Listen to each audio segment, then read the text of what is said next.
Hello, আসসালামু আলাইকুম। তো আজকে বাইনারি সংখ্যাকে কিভাবে অক্টাল সংখ্যায় রূপান্তর করা হবে সেটা আমরা দেখব। ঠিক আছে? তাহলে চলুন দেখা যাক।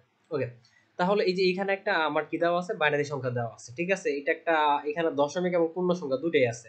তো এই যে এইখানে যেখানে আমি আমার লেজার পয়েন্টটা রাখছি সেটা হচ্ছে দশমিক। ঠিক আছে?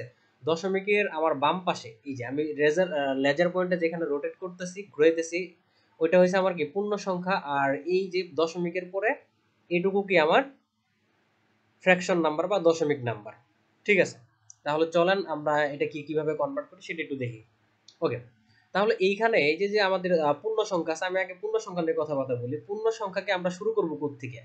পূর্ণ সংখ্যাকে শুরু করব এই যে দেখেন তীর চিহ্নটা কোন দিকে আছে? এদিকে না? এদিকে। অর্থাৎ ডান দিক থেকে বাম দিকের দিকে। ঠিক আছে? আমরা এইভাবে কাউন্ট করব। তাহলে এইভাবে কাউন্ট করলে আমার এই যে এটা প্রথমে নেওয়া লাগবে। 1 1 0 0 সরি 1 ও আচ্ছা।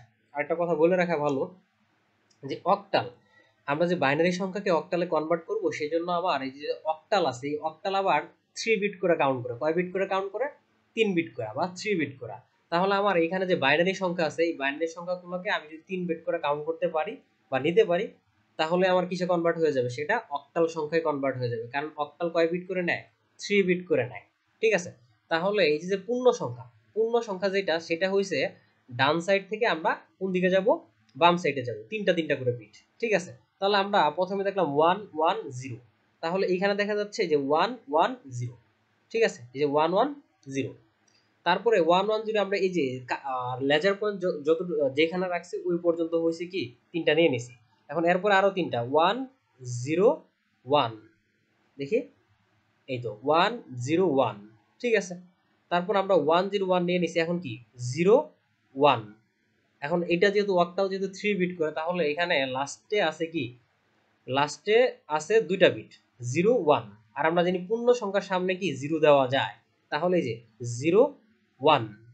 তাহলে পূর্ণ সংখ্যার সামনে এই যে হলুদ, ঠিক আছে, ইয়ালো দিয়ে যেটা চিহ্নিত করছি সেটা কি? সেটা বসানো হয়েছে। ঠিক আছে?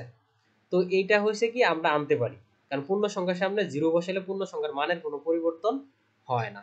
এখন দেখি যে অক্টাল সংখ্যা সরি দশমিক সংখ্যা, এই দশমিক সংখ্যাটা কিভাবে কাউন্ট করব? এই দশমিক সংখ্যাকে লেফট হ্যান্ড সাইড থেকে আমরা রাইট হ্যান্ড সাইডের দিকে নিব, এদিকে।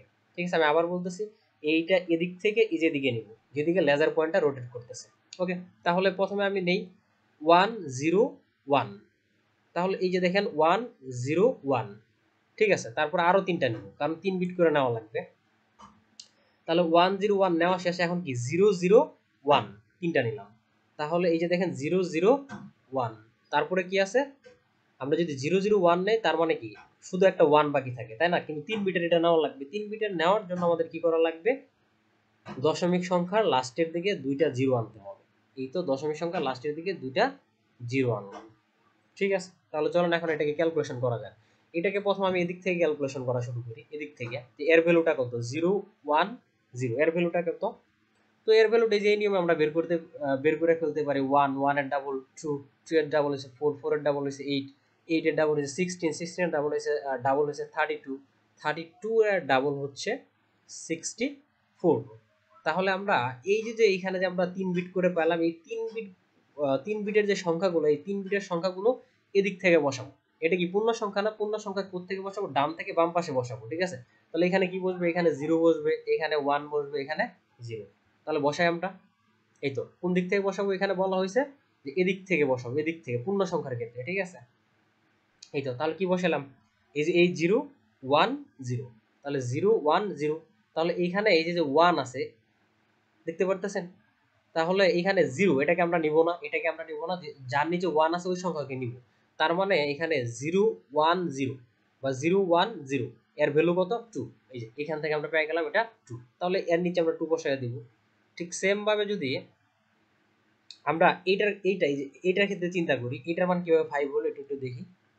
এই তো হ্যাঁ, এটার ক্ষেত্রে তো এটার মান কিভাবে 5 হলো? এই যে তাহলে এখানে আমরা কোন দিক থেকে বসাবো? এদিক থেকে এদিকে বসাবো। ঠিক আছে? তার মানে সেটা কত? প্রথমে 1 বসাবো, তারপরে 0 বসাবো, তারপরে 1 বসাবো। তার মানে যে 1 1 যাদের নিচে আছে ওই সংখ্যাগুলোকে আমরা যোগ করে দিব। তাহলে এখানে যোগ করা লাগবে 4 এবং 1 কে। তাহলে 4 এবং 1 কে আমরা যোগ করলে কত পাবো? 5। এই যে ভ্যালুটা 5। ওকে। তারপর আমরা এইটার কথা চিন্তা করি। এইটা হ্যাঁ, এটা আমরা কিভাবে বের করব? এটা হইছে 1 1 0, তাহলে এদিক থেকে বসে 1 1 0, তাহলে বুঝতেই পারতেছি এর মান কত। তাহলে এই যে এটাকে যোগ করব, যার নিচে 1 আছে, 1 আর কি 2, তার মানে এর ভ্যালু কত 3। এখন আসি দশমিকের ক্ষেত্রে। দশমিকের ক্ষেত্রে আমরা কি করব, বা ফ্র্যাকশনের ক্ষেত্রে আমরা কি করব? ফ্র্যাকশনের ক্ষেত্রে আমরা উল্টা দিকে মানগুলো বসায় যাব, অর্থাৎ এইভাবে বসায় যাব 3 বিটের ভ্যালুগুলো। ঠিক আছে, এই তো দশমিকের ক্ষেত্রে তাহলে ভ্যালুগুলো বসাবো কিভাবে, এই যে 1 0 1 এইভাবে বসাবো এখন। ঠিক আছে, এখন কোন দিক থেকে, এখন হচ্ছে লেফট হ্যান্ড সাইড থেকে রাইট হ্যান্ড সাইডের দিকে বসাবো। এই তো এইভাবে বসাবো। তাহলে বসালে এই যে 4 এর নিচে কি আছে, 1 আছে, আর 1 এর নিচে 1 আছে, এই দুটো যোগ করলে কি 4 আর 1 যোগ করলে, অর্থাৎ 4 আর 1 যোগ করলে হবে 5, তার মানে এই 1 0 1 এর ভ্যালু কত 5। ঠিক সেম ভাবে পরেরটা দেখি। আচ্ছা, 0 0 1 0 0 1 এর মান আমরা দেখি। 0 0 1 এর মান এদিক থেকে বসা গেলে কত হবে 1, শুধু 1 এর নিচে 1 আছে, তার মানে ওইটাই আমাদের রেজাল্ট। আচ্ছা, এখন আসি লাস্টেরটা ক্ষেত্রে। লাস্টেরটা কিভাবে আমরা ক্যালকুলেশন করব? তাহলে 1 0 0 আছে, তাহলে আমরা দেখতেই পারছি কি সেটা কি আছে 1 0 0। ঠিক আছে, তাহলে আমরা এদিক থেকে বসাবো, যেহেতু ফ্র্যাকশন, তাহলে 1 0 0 বসাই। এই তো 1 0 0 বসালাম। বসানোর পর আমরা কি দেখলাম, যে এই জিরো, যার নিচে, যাদের নিচে জিরো আছে ওগুলাকে আমরা যোগে নিব না। ঠিক আছে, তাহলে এখানে শুধু 4ই আছে, তার মানে রেজাল্ট কি 4।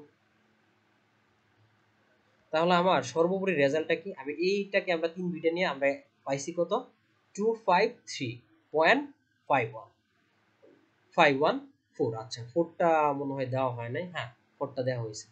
আচ্ছা, তো এই ছিল আজকের ক্লাস।